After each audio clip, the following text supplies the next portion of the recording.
Kosovars and their leaders proudly embrace their identity as one of the most pro-American nations globally. The Republic of Kosovo, the most pro-American country on earth. This is reflected also in the streets and boulevards, named after US presidents and other political figures, as an appreciation of the American influence.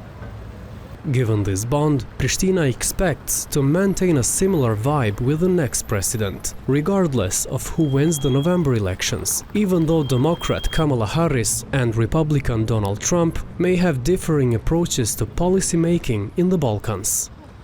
The Democratic administrations tend to align their Western Balkan policies with European Union much more than Republican administrations, but substantially, vis-à-vis Kosovo, there are no major differences.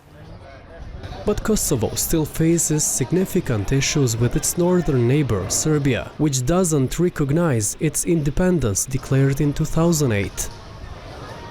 Serbia doubts that Kosovo's status can be reversed, but also doesn't expect major changes in the region with the new president.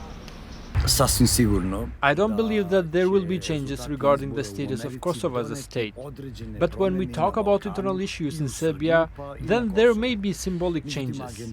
However, the American administration, if it continues at this pace as it has been, cannot bring any major changes. Mr. President, Mr. Prime Minister, please. During his administration, Donald Trump brought former Kosovo Prime Minister Avdullah Hoti and Serbian President Aleksandar Vučić to the Oval Office to sign an agreement primarily focused on economic cooperation, which also resulted in Israel recognizing the state of Kosovo. To move forward on mutual recognition. Meanwhile, the Biden administration has continued to urge Pristina and Belgrade to focus on the ongoing dialogue process in Brussels. The United States has criticized the government over actions in Serb-majority areas, including the plan to open the Iber Bridge for vehicle traffic, warning that this could heighten tensions in Mitrovica, the city divided along ethnic lines. In recent months, US officials have intensified their visits to the region. CIA Director William Burns traveled to Bosnia and Herzegovina, Serbia and Kosovo, three critical hotspots that pose risks to the regional security. Also, the Assistant Secretary of State James O'Brien and his deputy Alexander Kasanov visited both Pristina and Belgrade.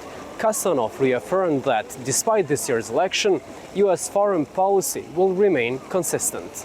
As the November elections approach, the next US president will play a crucial role in maintaining peace in the Balkans, with both Kosovo and Serbia looking for stability and constructive dialogue in a region still grappling with its complex history. Ademi, TRT World, Pristina, Kosovo.